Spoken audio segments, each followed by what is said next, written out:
El viernes se conoció aquí en San Luis una decisión adoptada por la Cámara Nacional Electoral en relación a un tema que fue polémico en su momento durante las elecciones pasadas, cuando la justicia federal con competencia electoral en San Luis eh, dispuso que toda aquella serie de hechos que conocimos como el plan Platita, no podía implementarse sino hasta pasadas las elecciones, ¿no? Era la línea de microcréditos, por ejemplo, el plan de asistencia al desempleado, la ayuda extraordinaria para los trabajadores para que completaran 70.000 pesos mínimos, otras medidas destinadas a reconstruir y reactivar la economía de la provincia, además del fondo rotatorio, que era una caja chica para los funcionarios para utilizar en las campañas políticas, así como ahora hay unas partidas de varios millones de pesos, 30 millones de pesos para cada ministerio, para que hagan asistencia social, ¿no? Eso es, vendrían a ser, se interpreta que son los fondos rotatorios anteriores. La decisión aquella emanada de la justicia federal con competencia electoral se basó sobre todo en el dictamen del fiscal adjunto de San Luis, el doctor Cristian Rachid, a quien nosotros le pedimos hablar, pero nos contestó que está investigando y que hasta que no concluya la investigación, que ahora va a seguir en virtud de esta decisión de la Cámara Nacional Electoral, no va a efectuar declaraciones. Le pedimos al doctor Ricardo Endeiza, que es apoderado de Avanzar San Luis, que fue quien hizo la primera presentación en el ámbito de la justicia por este tema, que nos atienda para hablar de los alcances de esta disposición de la Cámara Nacional Electoral, que está muy interesante de leer, además. Doctor Ricardo Endeiza, buen día, gracias por atenderme. ¿Cómo va? Buen día, Mario, un muy buen día para usted y para toda la audiencia. ¿Está satisfecho con la resolución de la Cámara Nacional Electoral? Realmente sí, Mario, es muy bueno el resumen que usted ha hecho y yo me acuerdo cuando se empezó a dar esto, que como usted bien dice, nosotros lo planteamos como violación o comisión de delitos electorales, pero como en Buenos Aires había empezado a hablar del plan Platita, aquí también se empezó a vincular con aquello y era la misma, exactamente la misma matriz de clientelismo electoral que se intentaba perpetrar para las elecciones del año pasado, y junto con la doctora Jimena de la Torre, que hoy es miembro del Consejo de la Magistratura de la Nación, y dedujimos una denuncia penal en la cual incorporamos la petición cautelar de que se suspendieran todas las actividades que pudieran tender a la captación del voto, violando así el artículo 66 quater del Código Electoral Nacional.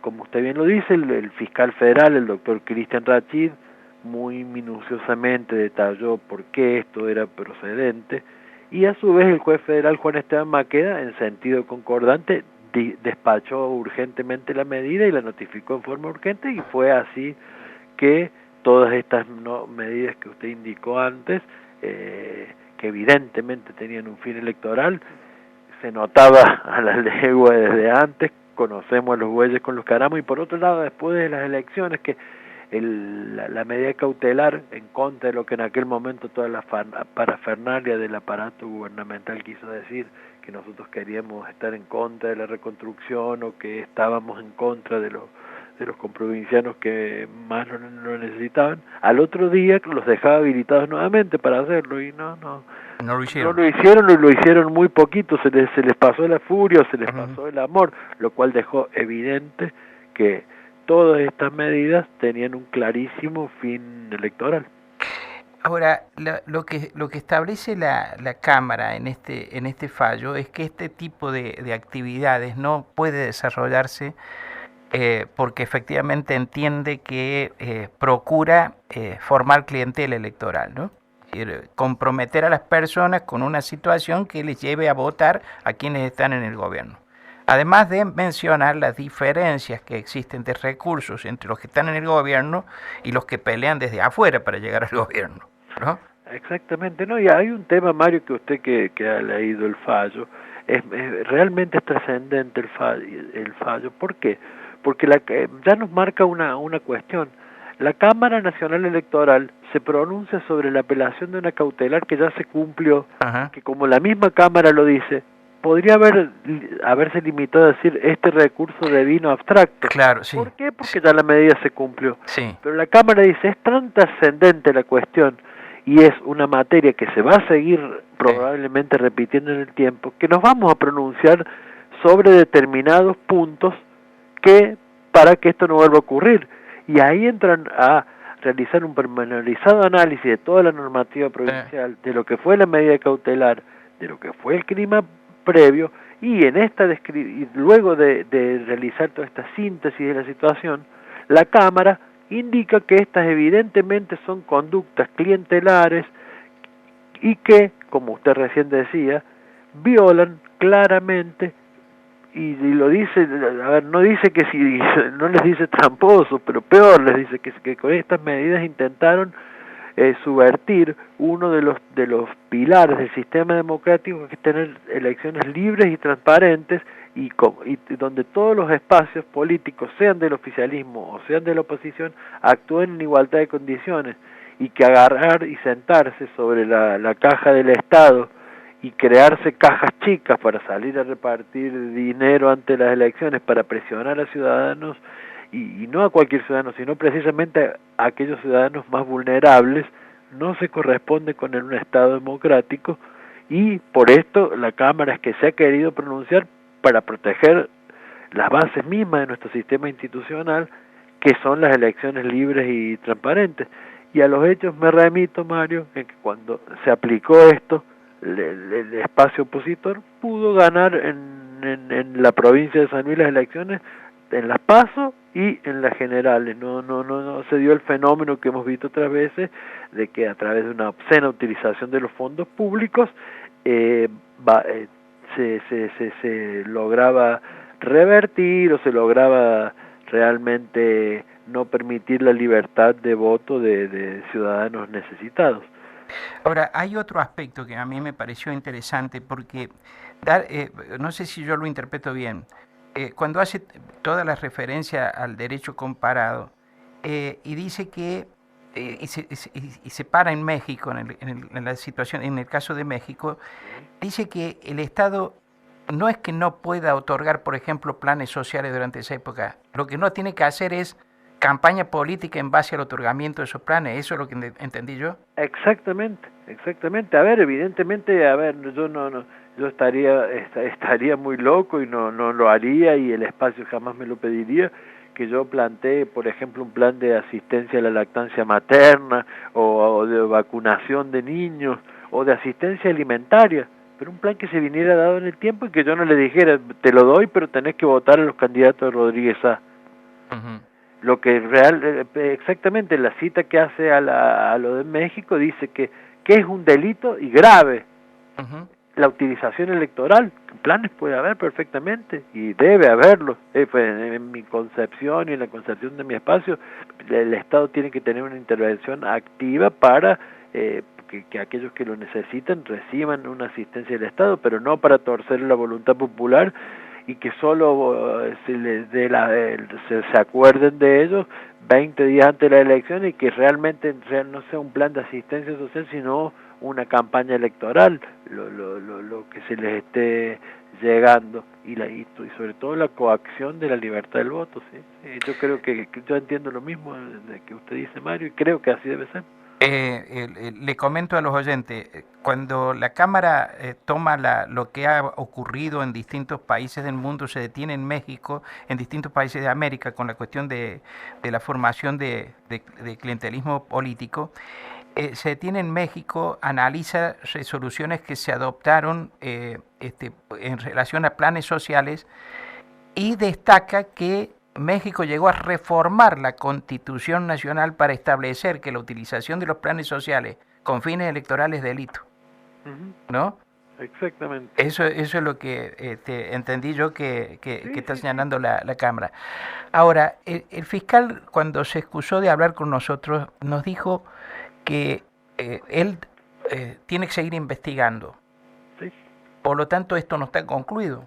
No, no, no. Precisamente como yo le decía al principio, nosotros interpusimos una denuncia, un delito de acción pública obviamente, pero interpusimos la denuncia y se generó una causa que ha continuado silenciosamente, pero nosotros firme la investigación, Ujú.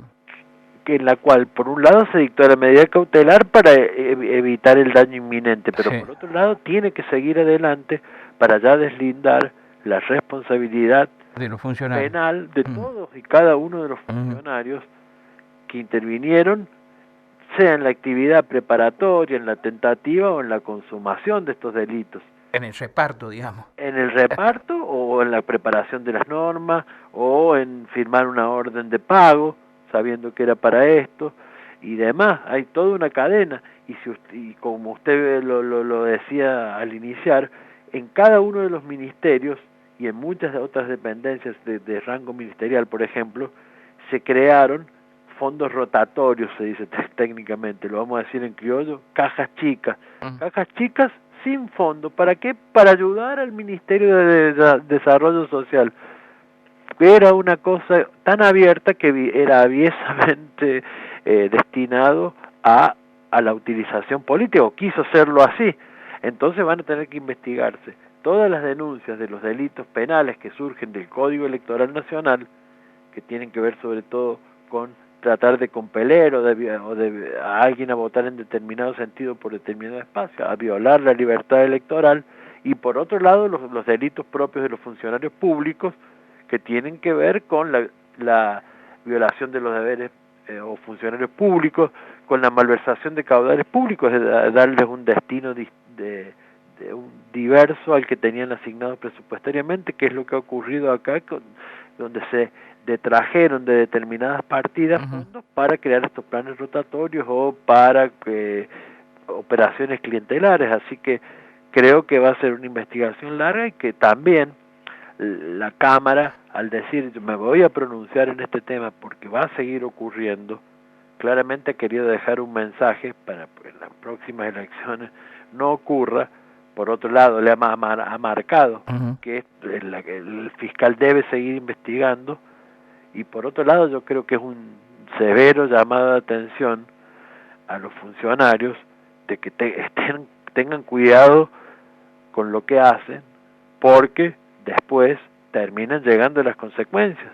Como Ahora, decía, hay otra serie de sí, consideraciones que hace la Cámara que son muy interesantes. Por ejemplo, cuando dice que el juez Maqueda no debió otorgar el recurso que le terminó concediendo al Estado, porque el Estado no era parte, el Estado provincial no era parte en ese proceso, ujú, ¿no? Esa es una. Y la sí, otra, que yo me he quedado pensando, ¿cómo será realmente la defensa de los intereses de la provincia por parte de Eduardo Allende, el fiscal de Estado, cuando le advierte sobre una cuestión que me parecía tan clara a mí, que es cuando le dice que el fiscal Rachín nunca pudo excederse sus funciones porque la provincia había adherido a la fecha nacional para las elecciones y en consecuencia se rige por la ley nacional la elección, exactamente. ¿no? Porque de lo contrario sería hacer dos elecciones con las mismas mesas, con las mismas autoridades, etcétera. A ver, en ese primer término hay dos apelaciones, Mario. Hay una que se refería a una apelación que habían formulado, no sé si usted lo recuerda, una serie de organizaciones gremiales Sí, y el Estado provincial. sí. Dice que mal concebido respecto de las organizaciones gremiales y también del Estado provincial, porque se entiende que y el juez Maqueda ya lo plantea, que es el mismo juez que sí despachó la medida cautelar y la hizo cumplir, plantea él que lo concede ante la duda de evitarle el tema. Dice, no había, esas dudas que usted tenía no eran tales, esto es lo que Lo que le plantea la dice. Cámara. Ajá. Por otro lado, y es como bien lo dice usted, dice, casi que le atribuye la teoría de los actos propios a la provincia, le dice, ¿usted qué viene a quejarse ahora si usted mismo utilizando las cosas que tiene, las competencias que no tiene delegada en el Estado federal, fijó las fechas de elecciones en forma simultánea con la provincia. ¿Se acuerda aquel invento que quisieron hacer para ensuciar todo, de hacerlas simultáneas pero no concurrentes, que había dos urnas, una para las PAS y otra para las PASO? Sí. En la general, ese fue el tema.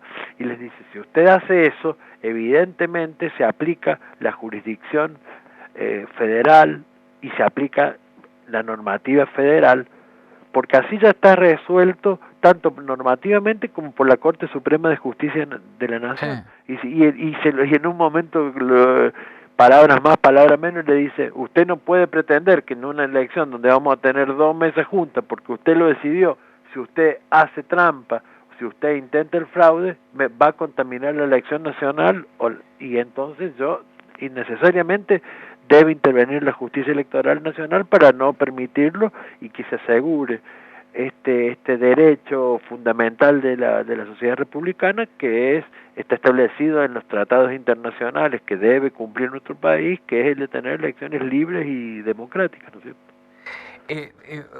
Para terminar, Endeixa, a la provincia le está yendo mal en toda la cuestión vinculada con las apelaciones que hace, ¿no? En diversas materias.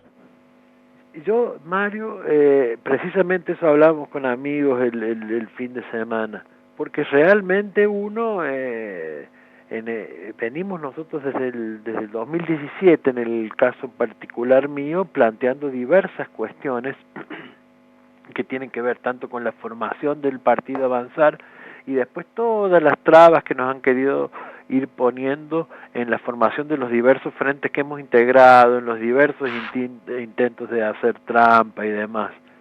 Y realmente aquí es que va quedando demostrado, pero casi ya en forma grotesca, cómo inmediatamente que salimos de la órbita del manejo de este poder judicial que tan sometido y que no independiente, ¿no es cierto?, como debiera ser del poder del gobernador Rodríguez, tienen fallos que ratifican que lo que nosotros hemos dicho. Yo se lo decía por otro lado. Bueno, espero que alguna vez se entienda que porque a nosotros y a ustedes como comunicadores les pasa, y a algunos operadores de justicia como el fiscal en este caso, o el juez en este caso, yo me acuerdo del año pasado como eran y éramos duramente castigados por esto. Se nos trataba por poco de estar en contra de todo el sector más humilde de San Luis, siendo que lo único que habíamos pedido es que por 25 días se dejara a todo el pueblo de San Luis expresarse libremente, y a partir del día siguiente se hiciera todo eso. Es más, manifestamos los escritos, y lo tengo bien presente porque yo siento que así debe ser, que era necesario hacer eso, y que al otro día lo debían hacer, pero trayendo a colación esto que también usted mencionaba del ejemplo mexicano, no se podía usar electoralmente.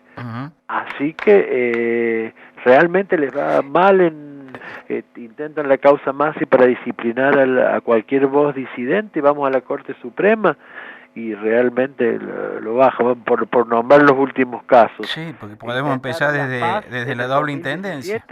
Y realmente fue como un reto a un niño chico el que le hizo la Corte Suprema al entonces Superior Tribunal de Justicia de la provincia, que hoy ya no quedó ninguno de los miembros, dicho sea de paso, para que se vayan viendo los que dictan sentencias contra el derecho cómo terminan.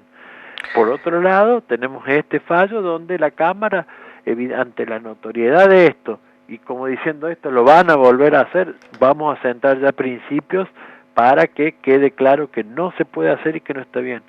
Yo le agregaría un elemento más. Y hay otras causas que siguen en trámite. Unas que nosotros las seguimos a las causas.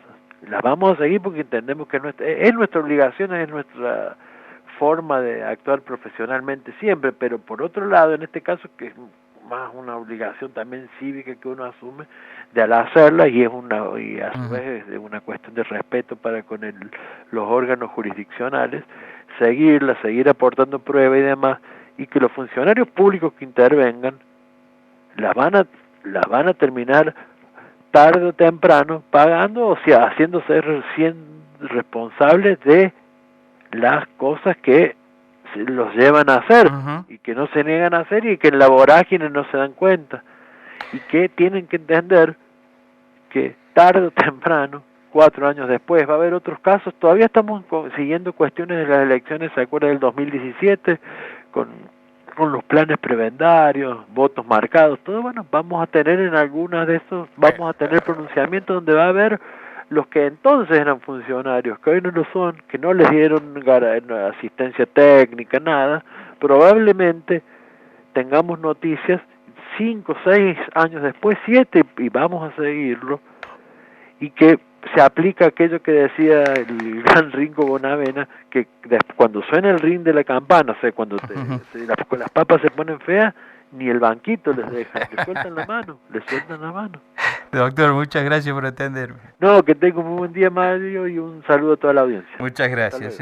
El doctor Ricardo Endeis, apoderado de Avanzar San Luis, estuvo esta mañana aquí en Nada Secreto en Radio Universidad, a propósito del fallo que se conoció el viernes aquí en San Luis de la Cámara Nacional Electoral.